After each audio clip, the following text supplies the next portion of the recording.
रहीम। अस्सलाम वालेकुम नाज़रीन, मैं साइमा कमल। आप देख रहे हैं चीख उठा कराची। आपके सामने ये मनाजर जो आपको शिकस्ता नज़र आ रही है, ये कराची के एक इलाके लियारी जिसका नाम है, जिसको कराची का दिल कहा जाता है।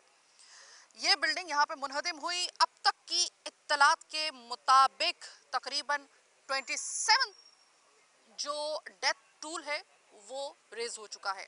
तावक्त ये जो 27 यहाँ से जाने गई हैं, ये इस बिल्डिंग के नीचे इसके मलबे तले उनको निकाला गया है। जो माली नुकसान हुआ है बाखुदा, इसकी तो आप हिसाब ही ना लगाए ना। इस वक्त मैं अगर आपको दिखा दूं, ये शिकस्ता ये रिक्शा किसी का रोजगार था। तकरीबन 23 के करीब बताए जा रहे हैं यहाँ पे रिक्शे थे। और यहाँ पर ये जो मोटरसाइकिल जो किसी की जिंदगी का असासा थी, ये वो पड़ी हुई है। लेकिन सबसे बड़ा असासा जान होती है, और यहाँ पर 27 जानें चली गई। और अभी भी इस वक्त पूरे कराची में लगभग 480 के करीब बिल्डिंग्स ऐसी हैं जो कि मखदूश हैं। इस वक्त जिस वक्त मैं आपसे बात कर रही हूँ, ये तो आपने हालत देख ली ना, मेरे मुंह में खाक। लेकिन अगर आपने अभी भी इसके ऊपर कोई एक्शन नहीं लिया, कहने को वजीर आला सिंध ने जो है वो ये टास्क दिया है इस हवाले से कमिश्नर कराची को, जिन्होंने 5 रुकनी कमेटी बना दी है, और वो इस हवाले से जो है वो जो भी ऐसी सर्वे कर रहे हैं। और इसके बाद लेकिन इन तमाम तर इकदाम के जो अर्जेंट किए गए हैं, उसके बावजूद एक चीज जो नहीं बदलेगी, वो ये नहीं बदलेगी कि वो 27 लोग वापस नहीं आ सकते। ये जो माल जो नुकसान हुआ है, माली नुकसान हुआ है, ये कभी ना कभी भर जाएगा। ये तो कर सकते हैं, वो 27 लोगों की जाने उनको कौन वापस लाएगा? नहीं ला सकते आप। लेकिन अगली कोई ऐसी खबर आपको इन्हीं दिनों में नजर आपके कानों से गुजरे, या फिर अगर आपकी नजरों से गुजरे, तो ज्यादा जो है ना वो अचंभे की जरूरत नहीं है, उसमें ज्यादा शौक होने की जरूरत नहीं है। क्योंकि इस वक्त मैं आपको बता सकती हूँ कि अगर आपने इसके ऊपर हंगामी इकदाम अभी भी ना किए, तो अगली खबर आपको या तो खारादर से आएगी या फिर आपको रनछोड़ लाइन से आएगी। क्योंकि वहां पर बहुत सारी ऐसी बिल्डिंग्स हम दिखा चुके हैं कि जहाँ पे इसी तरीके से वो शिकस्ता बिल्डिंग है।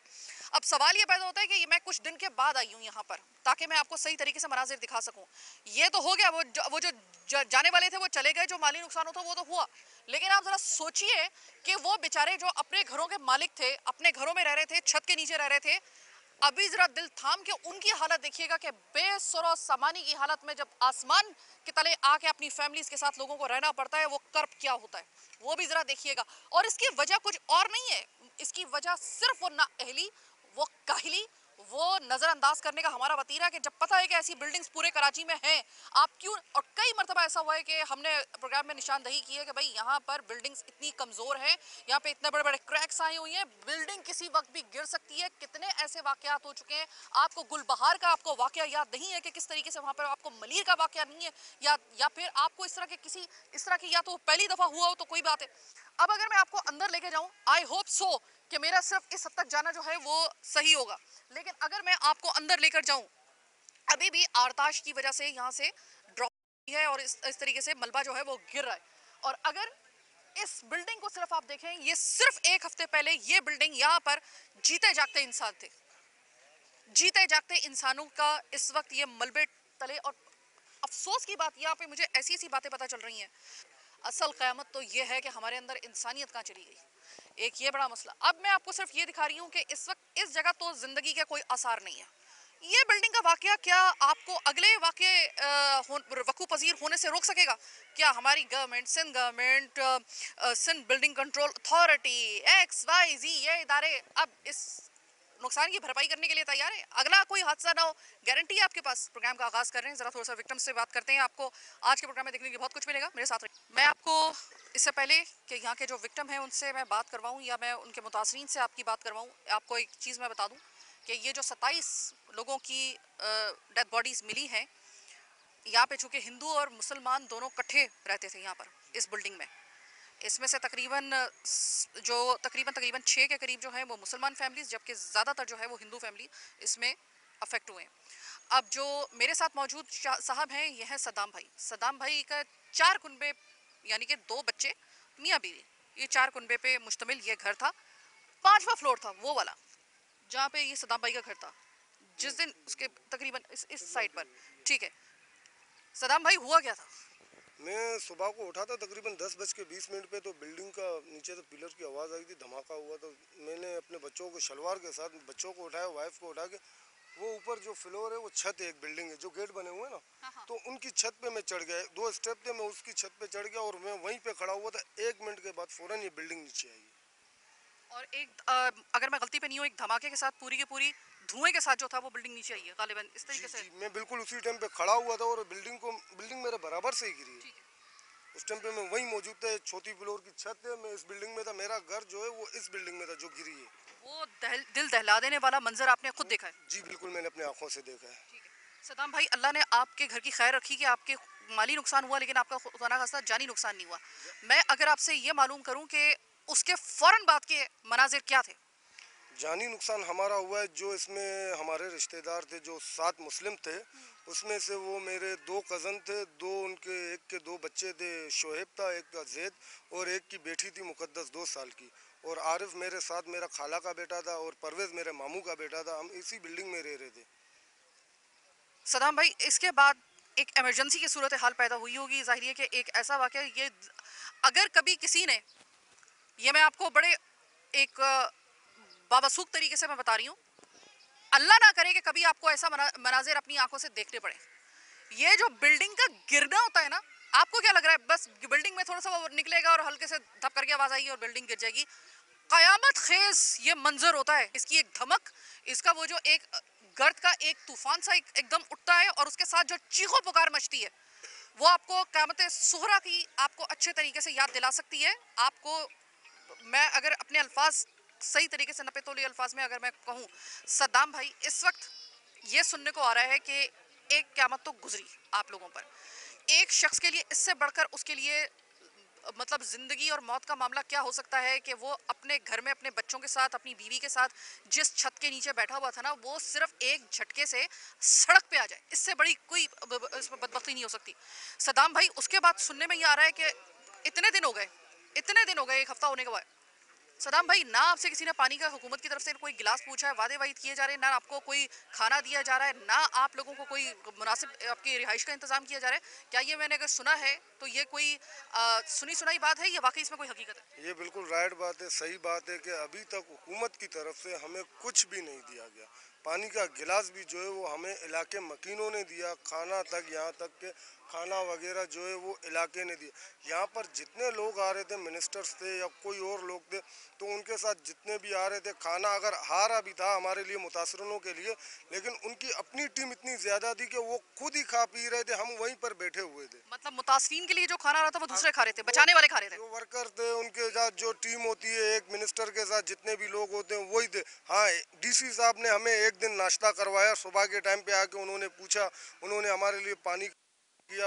एक दिन डीसी साहब ने हमें नाश्ता करवाया और उन्होंने हमें यकीन दहानी कराई कि आपके लिए बाहर रोड पे जो होटलें हैं वो हम खाली करवाएंगे रिहाइश के लिए, लेकिन अभी तक हमें उसके बाद वो डीसी साहब भी यहाँ पर नज़र नहीं है। सदाम भाई, ये एक बड़ी एक जिसे कहते हैं ना कि वाकई में असल का जो, मैं मेरे ख्याल में ये असल जो एक लम्हा फ़िक्रिया और मातम का मकाम है ना, वो ये वाला है जो बाद में ये अब मैंने ये देखा है कि 23 के करीब यहाँ पे रिक्शे, अब ये रिक्शे कटा वो भी है, ये शायद अब स्क्रैप में भी कोई ना ले, इतनी बुरी हालत हो गई। ये सिर्फ रिक्शे नहीं थे, ये किसी के घर का रोजगार भी थे, जिनके घर के रोजगार गए उन और वो बच गए अगर, तो उनके लिए कोई इंतजाम की कोई नवीद है? मैम मसला ये है कि मेरा घर भी यहीं था, मेरा रोज़गार भी यहीं था, मेरा अपना ज़ाती रश्का भी यहीं था, वो भी स्क्रैप होके यहीं से निकला है। मेरे घर से अभी तक मुझे एक सुई तक भी नहीं मिली है, जो थोड़ा बहुत कपड़े मेरे हैं वो यहीं मौजूद है। और तकरीबन यहाँ पर काफ़ी लोग आए हुए हैं जो अपने रश्कों की शिकायत कर रहे हैं, लेकिन वो रक्शे ऐसी कंडीशन में कि उनकी कोई निशानी नहीं है कि बंदा कह सके कि ये इनका है। सदाम भाई, आप सड़क के ऊपर आ गए एक तरीके से, अब आप अपने बच्चों के साथ, बीवी के साथ सड़क पे आ गए, अल्लाह ना करे कि किसी के ऐसी क़यामत किसी को बर्दाश्त करनी पड़े। सदाम भाई, अब आगे आपको क्या नजर आ रहा है? हमें तो फ़िलहाल की अल्लाह की ज़ात से उम्मीद है। जो हुक्मरान है हमारे, जो वो ऐलानात कर रहे हैं, तो हम कहते हैं कि कम से कम वो फिल फॉर एक्शन ले हमारे खिलाफ, हमें कोई ऐसी जगह दे दे कि जहाँ पे हम अपनी फैमिली को सेफ करके रखें। तो फिर बाद में जो इनसे हो सके हमसे बिल्कुल ताउन करें। हुकूमत से हम लड़ तो नहीं सकते, हम उनके आगे रिक्वेस्ट ही कर सकते हैं कि जितना हो सके आप हमसे कोऑपरेट करें। हुकूमत कॉपरेट करने के मूड में नजर आ रही है? मैंने तो सुना है कि यहाँ पर केएमसी ने ये एक उसके खिलाफ शिकायत मिल रही है कि एक फ्लैट से शिफ्टिंग के जो सामान रह गया उसको वहाँ से शिफ्ट करने के लिए 5-5 हज़ार रुपये तलब किया जा रहा है आप लोगों जी बिल्कुल। मैं कल रात को वहीं पीछे की तरफ था, जो हमारे रिश्तेदारों का सामान जो घर पे बच चुका था, जो घर ये खड़े हुए सिर्फ इसके अंदर सामान था, तो वहाँ पे हम कुछ सुनने में आया SBCA वालों के मजदूर थे जो आए हुए थे तोड़ने, तो उनसे बात की गई कि सामान आप हमें कुछ उतार के दे दो, तो उन्होंने कहा कि फी फ्लैट से हम 3,000 रुपये लेंगे और 24 वो फ्लैट। 3,000 रुपये आपके पास कहाँ से आएंगे? आप तो बेसरो सामानी की हालत में बैठे जी हैं। यही बात है। तो उन्होंने फी फ्लैट के 3,000 रुपये मांगे और 24 फ्लैट है, 24 फ्लैटों के उन्होंने हमसे 72,000 रुपये मांगे। तो हमने हमारे कुछ लोगों ने कहा कि यार इनसे कोई तोड़ जोड़ करके इनसे बात करते हैं, और वही हुआ कि आज हमने उनसे कुछ तोड़ जोड़ करके कुछ लोगों से पैसे उधार लेके उनको दिए और अपना सामान थोड़ा बहुत जो ज़रूरियात ज़िंदगी है वो निकलवाया है। सदाम भाई, ये बताइए कि जब कोई बिल्डिंग गिरने वाली होती है ना, तो वो बताती है पहले, कुछ दिन पहले ही बताना शुरू कर देती है कि भाई मैं गिरने वाली हूँ, बच सकते हो, बचा लो मुझे। आपकी बिल्डिंग में कोई बड़े बड़े क्रैक्स आए हुए थे क्या था? उसमें कोई ऐसा होता है कि अब धमक होती है उसके अंदर ना, पहले से धमक आना शुरू हो जाती है, ऊपर से जो है वो रेत की तरह बोसीदा होकर गिरना शुरू हो जाती है, कुछ ऐसे आपको मिल रहे थे इस तरह के इशारे? जी ये सिर्फ मेरा 5वां फ्लोर था, ऊपर थी छत, 5वें फ्लोर के ऊपर थी छत, तो ऊपर जो है छत ऊपर थी, बच्चे भागते भी थे, ऊपर खेलते थे, बारिश का पानी आता था, तो सिर्फ मेरा घर जो है हल्का फुल्का डैमेज था। नीचे बाकियों के आप छत देख सकते हैं, आप खुद भी वीडियो बनाए कि ये नए घरों की छतें हैं, ये घर जो बने हुए हैं ये इनमें से देखें जो छत 5वां फ्लोर है उन पे है, सिर्फ नीचे के घरों में नहीं है। तो ऐसा कोई महसूस ही नहीं हो रहा था, खतरा तो बंदा कहाँ से निकलता। अगर ये कहते हैं कि हमें नोटिस मिला है, तो नोटिस किसको दिया गया? हुकूमत की तरफ से कहा गया कि इनको नोटिस 3 मरतबा दिया गया। हम इस बिल्डिंग के रिहायशी हैं, हमें नोटिस का पता ही नहीं। आप कहते हैं कि हमें नोटिस भी दिया गया। यानी कि नोटिस आपको नहीं मिला था? बिल्कुल जी, कोई नोटिस एक नोटिस भी आप शो कर दे आप। इस तरह की तो बहुत सारी बिल्डिंग्स और भी हैं। मैं लियारी में अगर निकल जाऊँ ना, तो 2 कदम के फासले पर मुझे 2-3 ऐसी बिल्डिंग्स और ऐसी नजर आ रही हैं। आप मुझे बताइएगा कि इस वाक़ये से पहले आप कह रहे हैं कि कोई नोटिस वगैरह ऐसा आपको एटलीस्ट नहीं पता चला था, और ना बिल्डिंग के दूसरे लोगों को पता चला था। आपकी कोई यूनियन वगैरह है उन तक पहुंचा या कुछ इस तरह के? क्योंकि अब एकदम जाग गए हैं ना कि कमिश्नर कराची साहब भी वो एकदम जाग गए हैं कि भाई उनको ऑर्डर दिया गया है कि भाई 5 रुकनी कमेटी बनाएं, इसकी तहकीकात करें और अब इसको जो है इसका सर्वे करें, XYZ सारी अब कार्रवाइयाँ होती रहेंगी। आपको इसका मतलब है कि आपकी यूनियन को भी कोई नहीं मिला?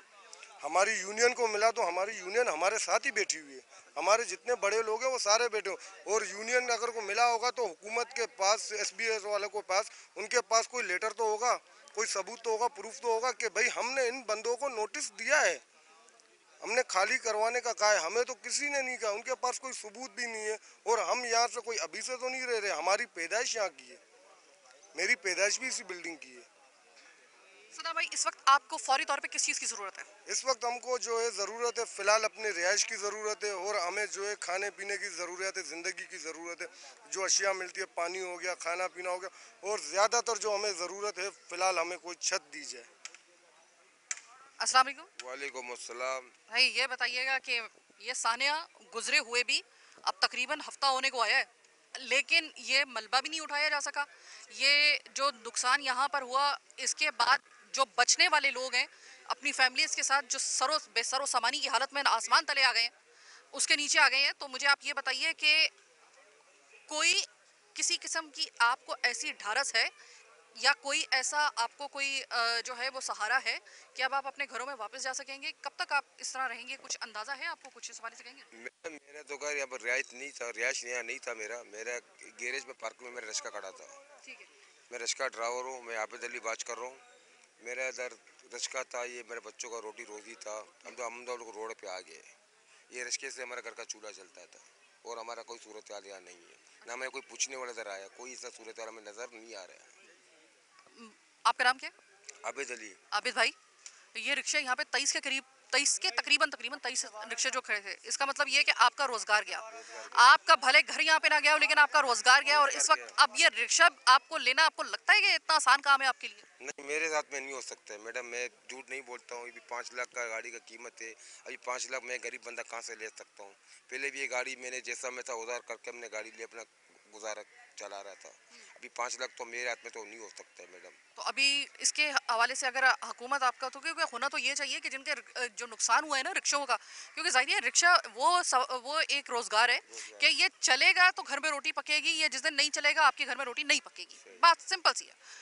अब इसका मतलब ये है कि अगर ये रिक्शा यहाँ पे ऐसी हालत में अगर होगा, तो इसका मतलब ये है कि मैं दूसरे लफ्जों में, खुले लफ्जों में ये समझूं कि अब आपके घर में रोटी इन दिनों से नहीं पक रही। ना बिल्कुल ऐसे ही है, बिल्कुल। अभी अल्लाह का आश्रम बैठा हुआ घर में, समझो कभी आए कभी नहीं है, इस तरह अपना निज़ाम को हम चला रहे हैं। अभी गवर्नमेंट से अपील करना चाहते हैं, गवर्नमेंट हमें कोई राय निकाल के दे देवे, ये मसला है। आप मुझे ये बताइएगा कि आपका रिक्शा यहाँ पे पार्क होता है, आप मुझे ये बताइए कि जिस वक्त ये वाकया हुआ आप आए थे यहाँ पे? जिस दिन ये वाकया हुआ है मैडम, मैं घर से थोड़ा लेट हो गया हूँ। मैं 10 बजे के टाइम घर से निकला हूँ। घर वाले मुझे बताया कि अब ये कोई बिल्डिंग गिर गई है, तो मैं रोड पे आता हूँ। ये रोड में काफ़ी रश था, तो मुझे पता नहीं था। मैं आगे निकला हूँ, देखता मेरा पार्किंग था, मैं पार्किंग में घुसा हूँ। कोई जगह गाड़ी माड़ी या नज़र नहीं आया। ठीक, मतलब यानी कि उस वक्त तक इमदाद भी जो है वो कोई इतनी जल्दी नहीं आई है। नहीं नहीं, कोई ऐसा कोई सूरत हाल में नज़र नहीं आ रहा है। इस वाकये ने ना कलई खोल के रख दी है कि अगर खुदा ना खास्ता इस शहर के अंदर कोई हादसा रूनमा हो, आपकी गवर्नमेंट की तरफ से, आपके इदारों की तरफ से, आपकी इंतजामिया की तरफ से टके भर की कोई तैयारी नहीं। ये इतना बड़ा एक इस हादसे ने, यानी कि सानिया लियारी ने एक इतनी बड़ी कलई खोल दी है। ऐसे ऐसे दावे जो है ना वो उसको सामने ले आया है, उसकी हकीकत।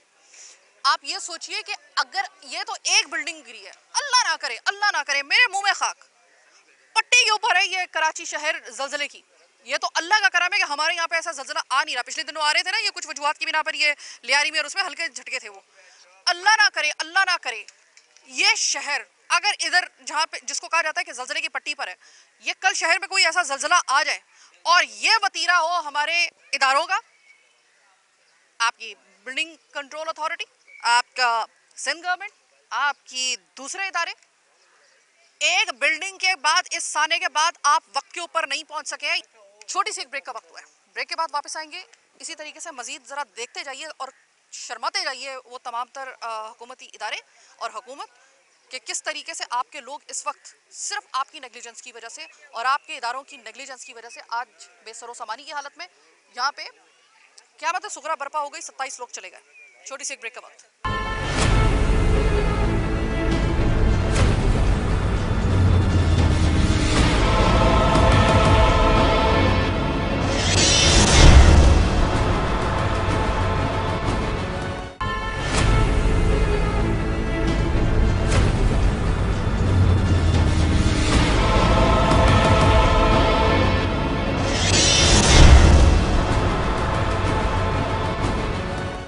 उस गली में आ चुकी हूँ।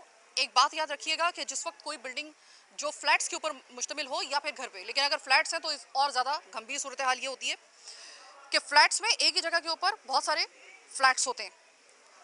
अब अगर एक बिल्डिंग गिरी है ना तो उसको फौरी तौर पे जो उसके साथ वाली जॉइंट बिल्डिंग जो होगी वो आ जाएगी खतरे में। इसी वजह से मैं इस वक्त बैक साइड पे आई हूँ। ये अभी जहाँ से मैंने प्रोग्राम किया, जो बिल्डिंग गिरी है, ये रहा उसका गेट, जो बैक गेट है उनका, यानी जो गैरेज का जो गेट होता है ये वो है।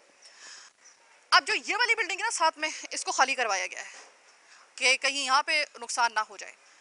इस जगह पे मैं आपको एक दफ़ा फिर से प्रोग्राम के दूसरे हिस्से में मैं आपको फिर एक दफ़ा वसूख से ये कहने के लिए तैयार हूँ, अपने मुशाहिदे और अपनी एक जो मेरी अभी तक की मेरा निचोड़ है मेरे इस तजर्बे का, जो स्मेल आ रही है यहाँ पर, मैं 1000% आपको यकीन से कह सकती हूँ नीचे मलबे के तले और लाशें अभी मौजूद हैं, जिनको उठाना अभी इस मलबे को उन्होंने काम छोड़ दिया है।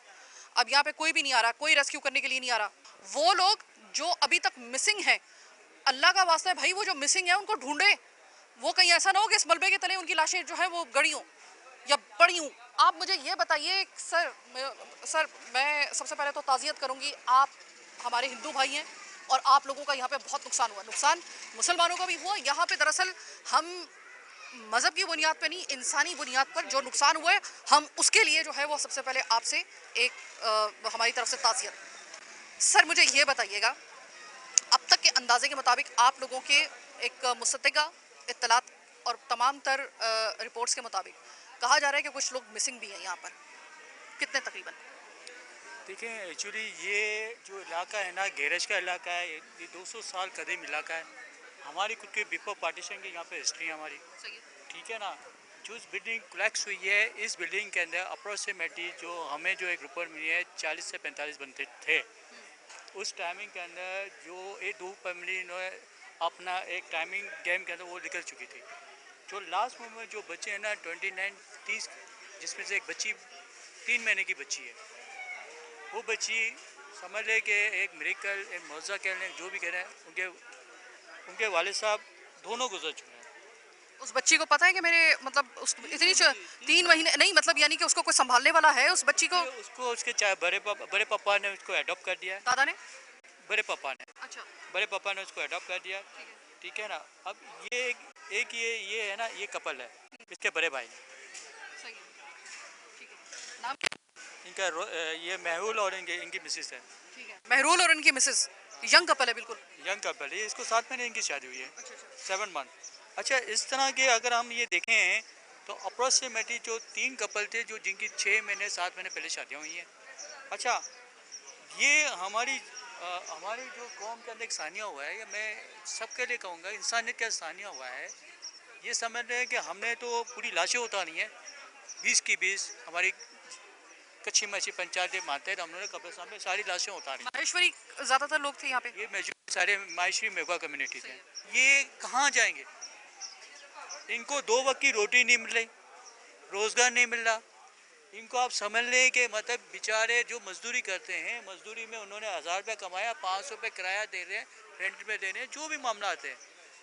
24 घंटे के अंदर हमारे पास 14 घंटा हमारे पास लाइटें नहीं है, गैस की लोड के मामला आते, सारे मामला यहाँ पर है। अगर हम ये सारे मामला को मद्देनजर रखते हैं, जो एंड टू माउथ बंदा समझ ले कि मैं समझता हूँ कि 0 पे खड़ा हुआ है।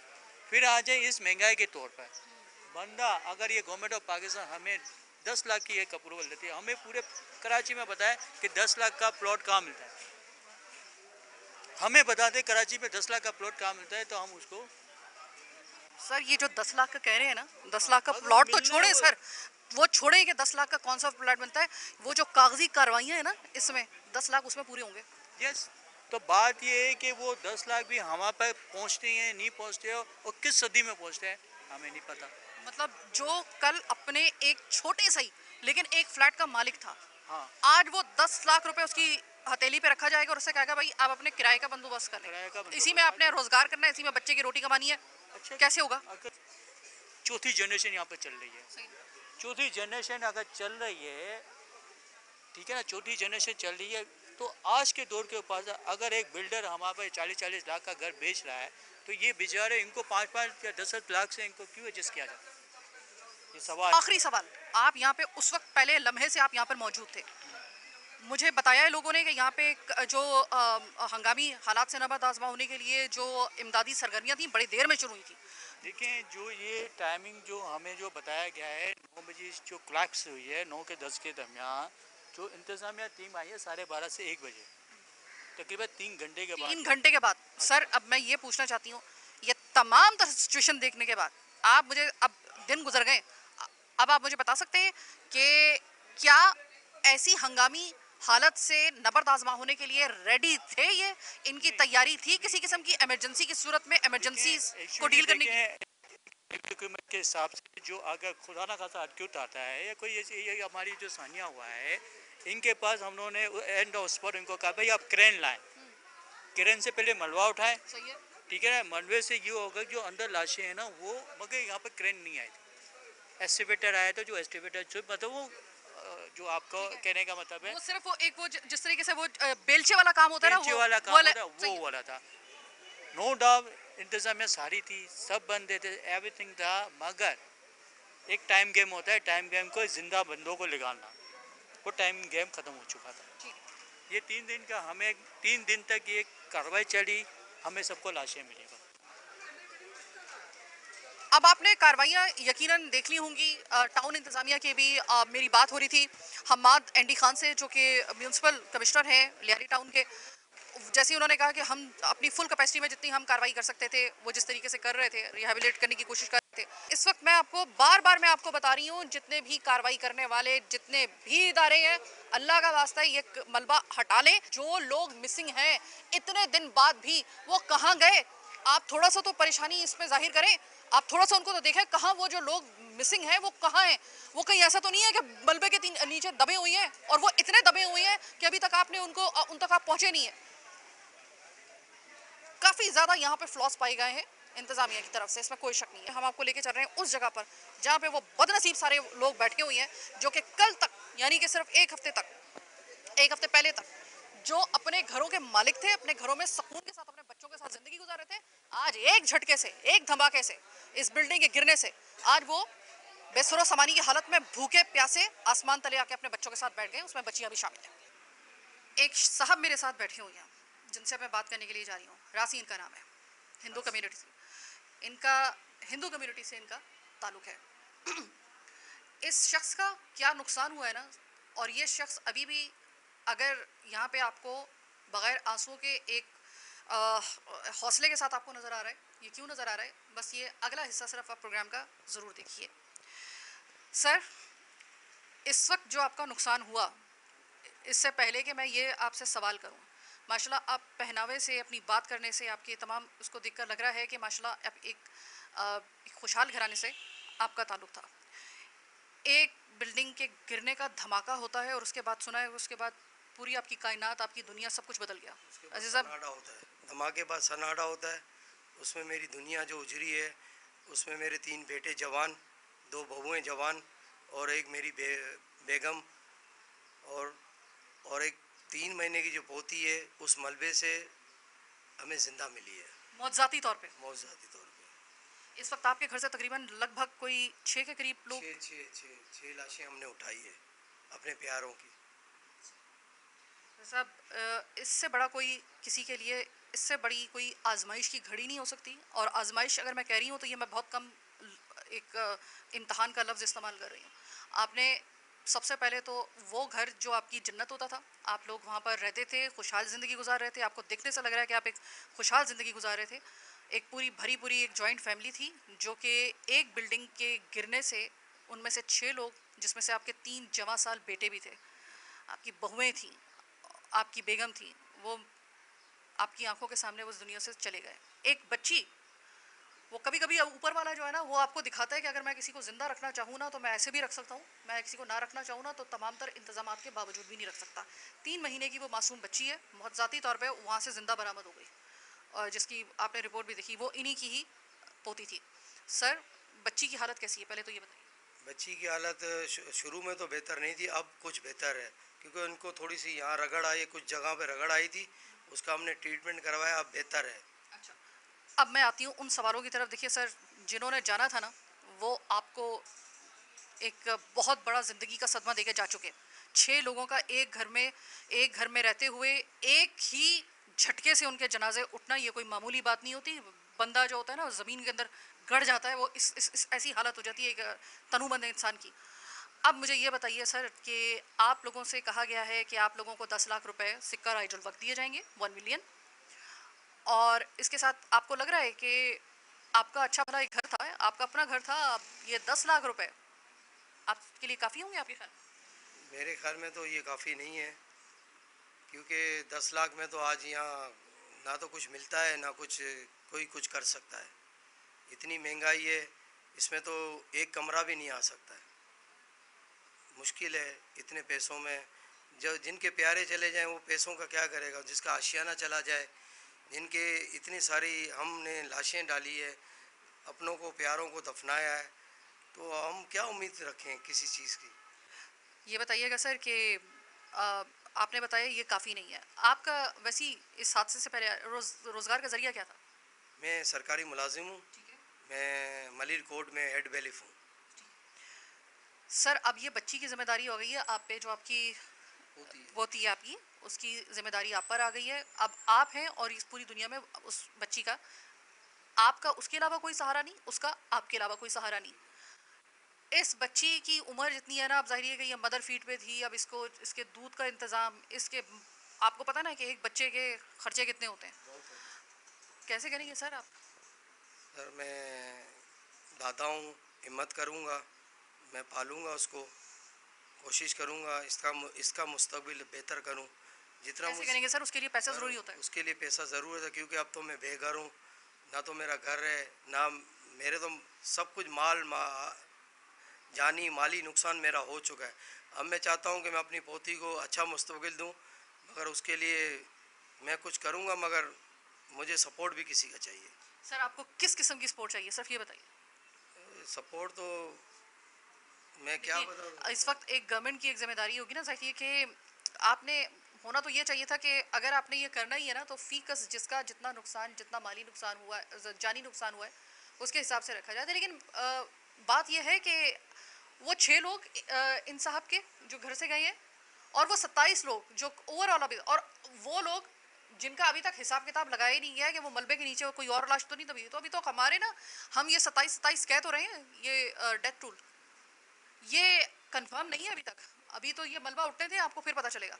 हमारे पास कोई नहीं है, एक ही साहब आए थे, जावेद नागौरी साहब, उनके अलावा कोई नहीं है। हमारे चेयरमैन साहब आए थे, जो लियारी के चेयरमैन साहब हैं। अच्छा, बस बलोच साहब आए हैं और गालिबन जो यहाँ के कमिश्नर हैं हमाद अंडी खान, शायद उनका यहाँ पे आना, यहाँ कोई नहीं आया हमारे यहाँ पे पास। कोई भी नहीं आया। गवर्नर साहब भी आए थे सुबह, तो वो मलबे से ही चले गए हैं, हम लोग से नहीं मिले हैं, यानी जिनका नुकसान हुआ है उनसे नहीं मिले हैं। बस वो ऐलान करके चले गए कि 80-80 गज के प्लाट देंगे। ये समझ नहीं आ रहा सर 80 गज का, आपका कितने गज का ये था आपका? है। मेरा 140 गज का था। आपका 140 गज का था, अब आपको 80 में जाना पड़ेगा। कभी सोचा था सर कि एक किसी की गफलत, सिर्फ ये कि उस बिल्डिंग को कई दफ़ा कहा गया कि भाई इस तरह की कई लातादाद बिल्डिंग्स हैं जो कि इस वक्त ऐसे ही दहाने पे खड़ी हुई हैं, मैं सिर्फ उनके लिए ये पूछना चाहती हूँ कि इनको जगाने के लिए कि सर कभी सोचा था आपने कि आपके ऊपर ऐसा वक्त आ सकता है? नहीं, कभी नहीं सोचा था कि मेरे ऊपर क़यामत आएगी। बस ये क़यामत आ गई है, अब इसको कोशिश हम करेंगे कि हम इसको बर्दाश्त करें, क्योंकि बर्दाश्त करना इस माहौल में, इस हालात में जितनी महंगाई है, तो मुझे बहुत मुश्किल लग रहा है कि मैं अपनी पोती की परवरिश कैसे करूँगा। ये भी मेरे लिए बहुत बड़ा चैलेंज है। सर मैं आपको एक ज़रूर बात करना चाहूँगी, वो ये कि मैं जितनी देर में आपसे बात कर रही थी, आपके हौसले की दाद देनी पड़ेगी कि इतनी बड़ी क़यामत सहने के बावजूद आपकी आंखों से एक आंसू नहीं निकला और आप सिर्फ हौसले से बात कर रहे हैं कि मुझे आगे क्या करना है। That's a spirit. मेरे आंसू ना निकलने की वजह मेरी पोती है, मैं उसको देख के आज जी रहा, वरना पे ख़त्म हो चुका था। हम देख के ख़त्म हो गए, आपने तो सहली, हम देख के ख़त्म हो गए सर। उसको देख के मैं, आपको बताया ना, मैं ज़िंदा हूँ। उसका भी तो मुस्तकबिल है, उसके लिए अब दादा को जीना पड़ेगा। और दादा जिएंगे इंशाल्लाह।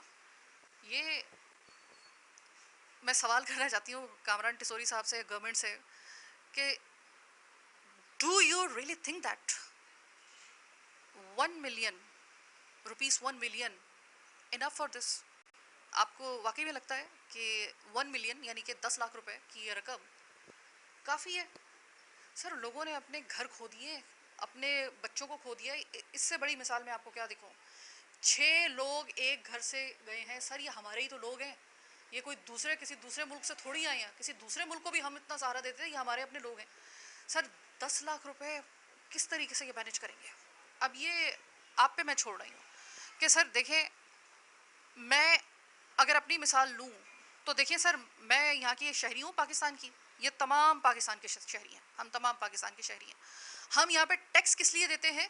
ताकि ऐसी कभी उफ्ताद आए ना तो ये गवर्नमेंट जो है ना वो सिर्फ हमें हीले बहाने ना बताए, बल्कि हम वो टैक्स आपके पास अमानतन इस वजह से जमा करवाती है ताकि हमें वो निज़ाम मिल सके कि जब ऐसी कोई उफ्ताद आए, आप एक बिल्डिंग में आपकी कलाई खुल गई है कि आपके कितने इंतजाम थे, आप कितने मशाक तरीके से आपने किया है, किस तरीके से आपकी एफर्ट्स हैं।